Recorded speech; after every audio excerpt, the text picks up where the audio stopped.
इंदौर की विजयनगर पुलिस ने महिला और उनकी बेटी के साथ शारीरिक शोषण करने वाले बिल्डर की गिरफ्तारी नहीं किए जाने और समय पर पीड़िताओं के बयान नहीं दर्ज करने को लेकर तो आरोपी को एक वरिष्ठ पुलिस अधिकारी के द्वारा मदद करने को लेकर अब एक याचिका पीड़िता के वकील की तरफ से जल्द ही हाईकोर्ट में लगाने की तैयारी की जा रही है। पीड़िता के वकील कृष्ण कुमार कुम्हारे ने बताया कि पीड़िता के साथ बिल्डर नवल किशोर ने शारीरिक शोषण किया था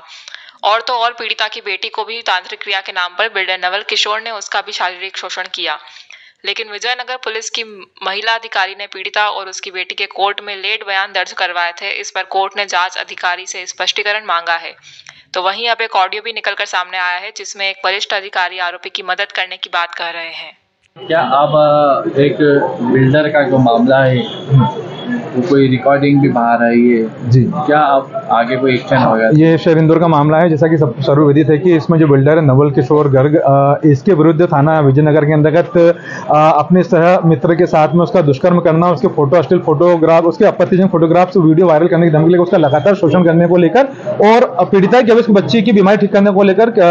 एक यौन शोषण के मामले में पॉक्सो की धारा में और 376 की धारा में विजयनगर में एफआईआर दर्ज हुई। इस एफआईआर दर्ज होने के बाद में चूंकि ये इतना गंभीर मामला था, उसमें पीड़िता के अविलंब 24 घंटे के अंदर इनके बयान कराने थे संबंधित अनुसंधान अधिकारी श्रीमान सीमा धाकड़ को, जो सब इंस्पेक्टर थे थाना विजयनगर की। चूंकि इनके द्वारा बाद में विलंब से उसके बयान कराए गए तो 14 नंबर कोर्ट के जज साहब द्वारा इसके नगर सीमा धाकड़ अनुसंधान अधिकारी महोदया से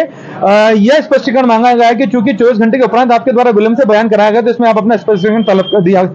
स्पष्टीकरण दे। इसका ये जुडिशियली बीट का पॉइंट ये निकल के आया कि इसके नगर महिला संबंधी अपराध में कोर्ट इतनी सख्त है, इतनी गंभीर है कि जैसे महिला के साथ कोई गंभीर अपराध होता है 376 यौन शोषण के मामले में पॉक्सो में, तो इसके बयान 24 घंटे में कराना नितांत आवश्यक है। इसमें कोर्ट ने सीमा धाकड़ अनुसंधान अधिकारी महोदया से स्पष्टीकरण तलब करा। इसी दौरान एक दूसरा बिंदु यह भी बाहर निकल के आया है कि इसके अंतर्गत जो आरोपी नवल किशोर गर्ग, जो कि पूर्व में भी एक अन्य व्यक्ति को आत्महत्या करने के उकसाने के मामले के अंतर्गत कई बार प्रमुख समाचार में उसके हेमंत गोयल का आया था कि हेमंत गोयल ने आत्महत्या करी, उसमें उसने अपना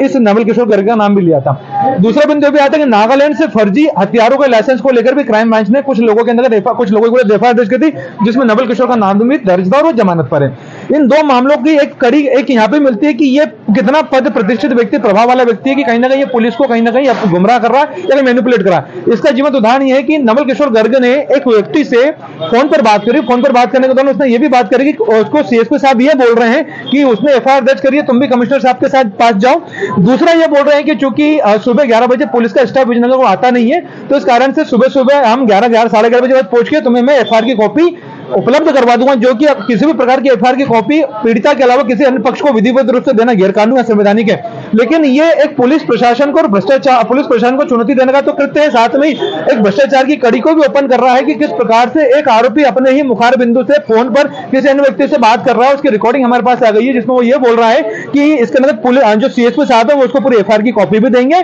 और उस सीएसपी साहब उसको मार्गदर्शन भी करें विधि अनुसार उसको क्या कार्रवाई करनी। ये अपने आप में इंदौर की पुलिस जो इतना अच्छा कार्य कर रही है, उस पुलिस को छवि को धमिल करने के लिए कुछ कतिपय लोगों के द्वारा इस प्रकार कृत्य किया जा रहा है, जिसके लेकर हमारे द्वारा भ्रष्टाचार को लेकर माननीय हाईकोर्ट इंदौर में याचिका भी प्रत्यक्ष से फाइल की जा रही है। क्या मांग की जाएगी? हमारे द्वारा इसमें सबसे पहले मांग की जाएगी कि ये जो रिकॉर्डिंग है नवल किशोर गर्ग आरोपी की, इस व्यक्ति की गिरफ्तारी ना होना, साथ में आज दिनांक तक व्यक्ति के विरुद्ध किसी प्रकार का इनाम घोषित ना होना, तीसरा बिंदु कि उसके पीड़िता के बयान लेट दर्ज करवाना, और चौथा बिंदु यह कि उसकी जो रिकॉर्डिंग बाहर आई है उस रिकॉर्डिंग में वो एक सीएसपी का नाम ले रहा है कि सीएसपी महोदय ने मुझे अगले दिन 11 बजे एफआईआर देने की कॉपी देने का बोला है और उन्होंने मुझे यह भी बोला है कि आप इसके अंदर आप भी कमिश्नर साहब के पास जाओ। स्पष्ट रूप से ये एक पॉक्सो और 376 के जैसे गंभीर मामले के अंतर्गत एक आरोपी को प्रत्यक्ष रूप से अप्रत्यक्ष रूप से मदद कराने का ये जीवंत उदाहरण है। इसको लेकर हम ऑनरेबल इंदौर हाईकोर्ट में ये याचिका लगा के मांग करेंगे कि ये व्यक्ति कौन है, इस रिकॉर्डिंग के आधार पर इसकी विस्तृत जांच की जाए और इसके अंदर भ्रष्टाचार कानून के अंतर्गत एक विस्तृत जांच करते हुए जो जिसमें दोषी है उसके विरुद्ध सख्त कानूनी कार्रवाई की जाए। कृष्ण कुमार कुम्हारे।